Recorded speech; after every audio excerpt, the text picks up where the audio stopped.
I'm happy to introduce our guest. Her name is Emma Sullivan. Emma is a full-time nurse paralegal at our law office.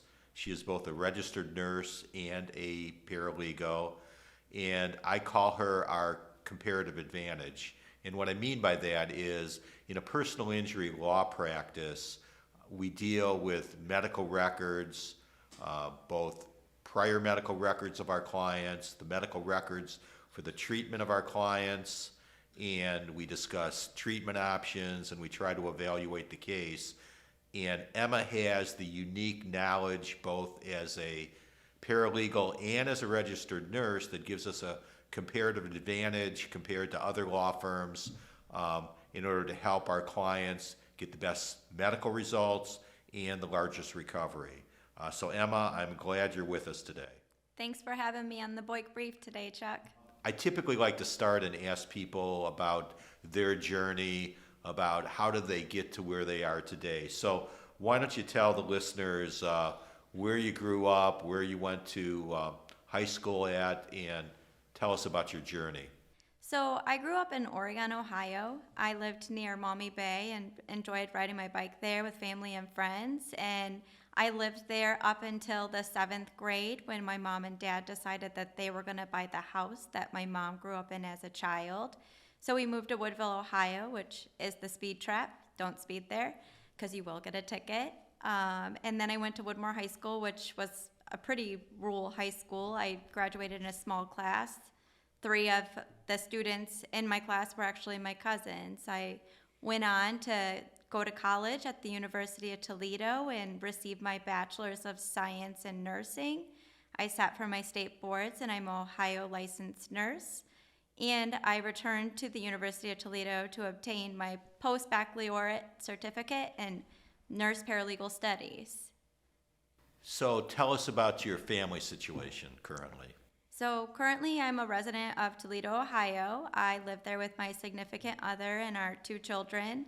My son is going to be turning 15 here soon, and my 5-year-old daughter just graduated from kindergarten.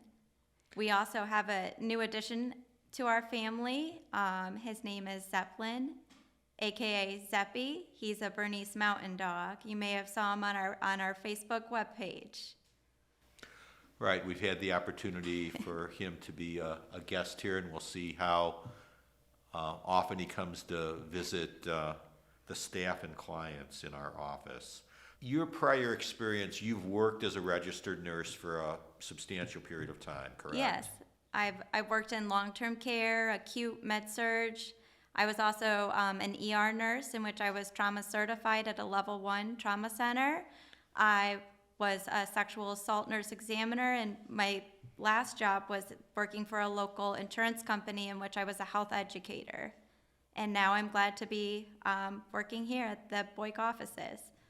Let's talk about the advantages and what your job's duties are. How would you go about and explain what you do and what your job is to your family or your friends or your dog's friends? I would say I'm kind of like an investigator. So I analyze the material, I interpret it, and then I summarize it, and I kind of, then give my medical professional opinion on the matters, and, it kind of directs us into the next steps. And I would assume on a daily basis, every injury and every case is different. So I would assume that, one of the, I guess you could look at it as an advantage or disadvantage, that every day is probably different for you. Right, yes. What I love about this opportunity is that in the other medical field, you kind of treat and then the patient is given to somebody else.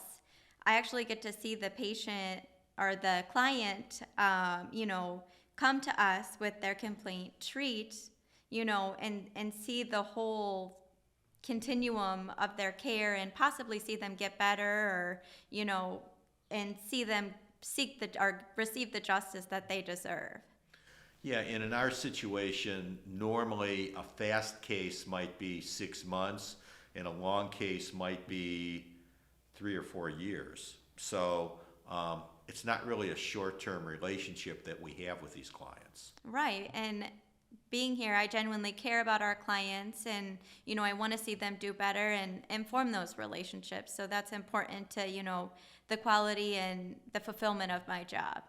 Currently, you spend a lot of your time analyzing medical records for the attorneys, for the clients, and the legal assistants. And why don't you kind of explain what the purpose of medical reviews are? So what I kind of do is I get all of the medical records together and I create a timeline. And that timeline helps me, kind of see where the person was prior to the incident, what kind of function they had, or maybe what kind of previous diagnoses they may have had. And then, once the accident or the injury occurs, to kind of see how their life has changed, or maybe possibly link, secondary injuries to the incident that occurred. And I prepare these, for our office and also for our clients to help with, different things as, writing demands to insurance companies, or also preparing the attorney or the client for depositions. We can also use them to assess like a case value. And also they help us know, everything that's going on so that we don't have any surprises, because we don't want any of those. Often in our case, the client comes in and we get information about their pre-existing treatment, and what I call that is what was their baseline before the accident. So in all of our cases, we typically order up the prior records, the prior family doctor, or any injuries that were substantially similar to the treatment they have out of the accident. And we get you all of those records, and then you would do a file review of the person's prior medical records and what their baseline was. Correct. And then we order up all the medical records from the actual treatment too, and then you would do a file review of that. Yes. And make any type of recommendations too, if I see, that maybe they're not treating with a certain type of specialist that can help mitigate further injuries as well. We do that as well. Typically, if we have a case that we're going to do a demand for settlement, before we do a demand for settlement, Emma will prepare a file review of the prior records and the current records, and that allows both the client, the attorney, and the paralegal to work together to get the best demand letter possible, because we have an analysis of all the medical records. Yes. One of the things that's always been helpful for me is when I'm trying to prepare a client for a deposition, I use your analysis of your medical records, and I use that to prepare myself for the deposition, so I understand all of the medical treatment and can have a higher level conversation with the client. But what I think is even more helpful is I call it my cheat sheet. I give the cheat sheet to the clients so the clients can prepare for their deposition. One thing that I've noticed is most people don't even remember their medical treatment from 10 years ago. So having your prior records gives the clients a big comparative advantage. So that's really helpful. When we're doing intakes, so for example, today we had an intake together and you were in on the intake, and it was a serious injury on a potential medical malpractice nursing home case. And you were able to ask questions to the client in the interview, and your expertise is something, for example, that I don't have. So you asked higher level questions than I would have been capable of asking. Right. Just, having that medical background allows me to know, what treatments may have been used in those situations and what the standard of care is. And keeping up to date on that evidence-based practice, to make sure that our clients do receive the best care possible. You'll review the medical records, and by reading the medical records, you'll tell us we're missing medical records, we're missing chart notes, we're missing additional medical records. Can you explain how you would determine that? Well, it depends from case to case, but many times we also order up the bills with our medical records. and the bills will list, CT scans or x-rays. And so I make sure that all of those correspond with the medical timeline. But things are also referenced in notes. When I go back through the medical records, I make sure that I have everything. You mentioned about trying to assist them in treatment. So, for example, you would analyze the medical records, and could you give us an example of how you might realize that, for example, that either the client or the doctor may have missed something and maybe we need to refer to a specialist? So, say if somebody is in a car accident and they're treating and, there's comments within the review that maybe the pain is more mental than it is physical. Maybe getting the client in to see a psychologist and get a mental evaluation, to see how the pain, may have affected their life in other ways psychologically and that they're not even aware of. Sometimes I've noticed we'll get a complicated medical issue and we don't have an expertise in that. Maybe you could explain how you would do medical research and what tools you have available to you to do that research. Most of the times I look at, evidence-based practice, and we have subscribed to Up to Date, which is an app that you can get on your phone, or also you can use it through your computer. It's by Wolters Kluwer, and it's evidence-based research written by physicians and used worldwide. It contains, drug-to-drug interactions, and it also contains the standard of care. It provides clinicians with hierarchies in which they can use these hierarchies for tough decision-making, on-the-go needs, and to ensure that the client gets the best care. And we have paid for access to this so that we can better assess the standard of care and make sure that our clients are receiving that throughout their treatment. And I also use, sources that come from peer-reviewed research. And then I use that to, support or, sometimes, unfortunately, kind of refute our case. Right. One of the things that I think we try to do a good job is just to be open and honest with the client. So I like to be able to tell the client and look them in the eye and say, these are the strengths of your case, these are the weaknesses of the case. And I would rather just tell them the truth and not tell them just what they want to hear. And I think clients appreciate it, especially if you can actually give them a journal article that explains what the standard of care is, or you can give them the medical records and show them the specific medical record that kind of either makes your case or doesn't make your case. Why don't you talk about reviewing standards of care? So a standard of care is going to be, what we hold the physician to, or in the medical world, what is their proper, treatment line. And what we're looking for is a deviation from that. With a dehydrated baby, for instance, there's going to be standards of care that baby has to have IV access and is receiving a certain amount of fluids, and they're monitoring the lab values in addition to other things as well. But when they're not doing that, that could be a deviation from that care. You can take a complicated medical issue and try to put it into layman's terms. Is that something when you work as an RN that you try to do with your patients? Yes, that's a real big part of, communication with our patients, and also education. You want to use teach-back methods to ensure that the patient is understanding what you're saying and to address any questions that they may have. Because if there's a barrier to their understanding, then they're probably not going to carry out what they need to do to manage their health in an appropriate way. I'm kind of like the translator between the medical and the legal world. And that's both a big advantage in the material, the research, and the medical reviews you provide. And also, one advantage if we actually meet with the clients, that you can be in there and you can translate the medical terms and the medical language into English, both for the attorneys and for the client. Yes. You give us a lot of written information that we use to prepare ourselves and prepare our clients for depositions and to evaluate the case. Why don't you explain for our listeners how that gets accomplished?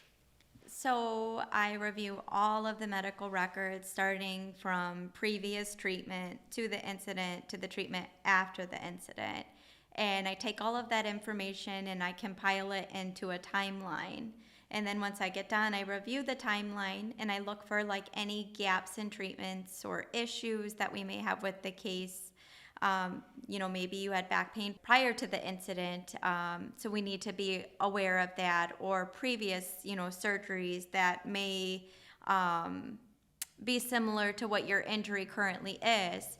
And then I write up a medical opinion or summary of all the weaknesses and strengths that we have, and then I give it to our attorneys here and the legal assistants, and, we kind of review it, to see what we're up against.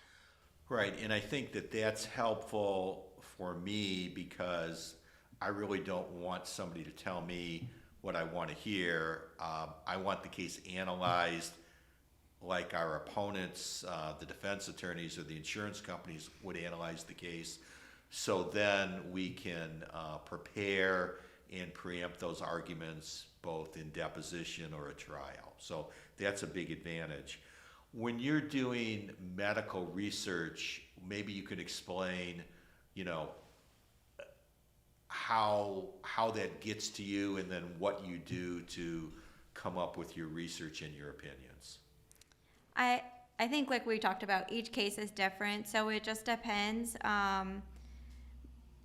But the research, it's going to be on the topic that I need, and I look for evidence-based practice and peer-reviewed literature. But I do try to get multiple sources. I don't only want what's going to support our case. I want to make sure that there's no information out there too that's going to be damaging to us. And then I prepare that and I, include that in the opinion of the file review. And an example I can remember is recently you did a file review on a very complicated auto accident case, and you basically told me that there's a good part of the treatment that really has nothing to do with the accident and it's related to the pre-existing condition. So it didn't help the case from that perspective, but it helped me eliminate the big weakness in our case so we could emphasize the strong part of the case. Yes. Once again, I think the important thing is you're giving us whatever the real truth happens to be so we can get the best result for the client.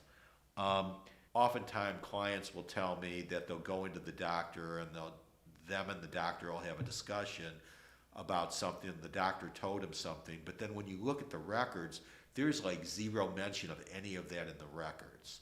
Have you noticed that oftentimes doctors don't put in everything that was said into the records?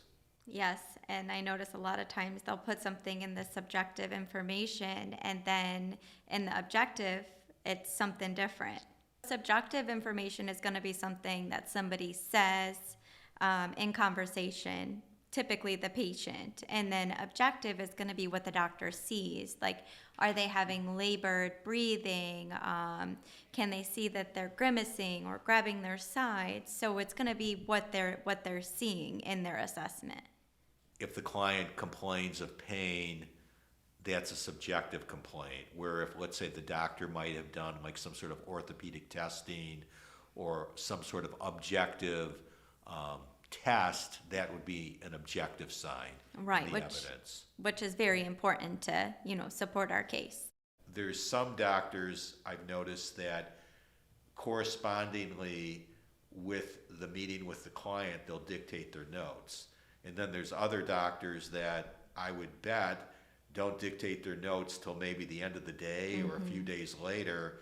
And obviously, who can have that good of a memory from something that happened, 6 hours before or 2 days before? Right. In order to make a diagnosis of a herniated disc, of a torn meniscus in the knee, they have to do an MRI. So oftentimes, we'll look at some of Emma's exams or some of her file reviews, and the client is claiming all the subjective symptoms of a herniated disc, of a torn meniscus, of a torn labrum.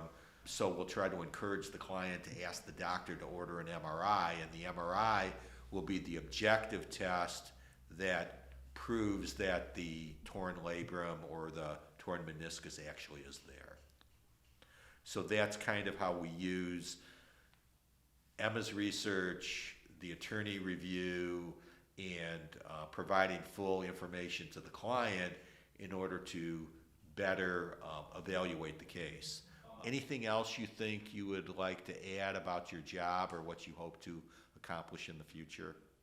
Yeah, I'm excited to be a part of the team here at the Boyk offices, and also we're hoping to expand, our social media content on helping our clients, our future clients, through like any type of hospital-related injuries or personal injuries, and educating on those matters, and teaching our clients what their patient rights are. Thanks for being with us today, Emma, and I look forward to working with you and you helping our team and our clients in the future. Thanks for having me. I'm excited to be a part of the team.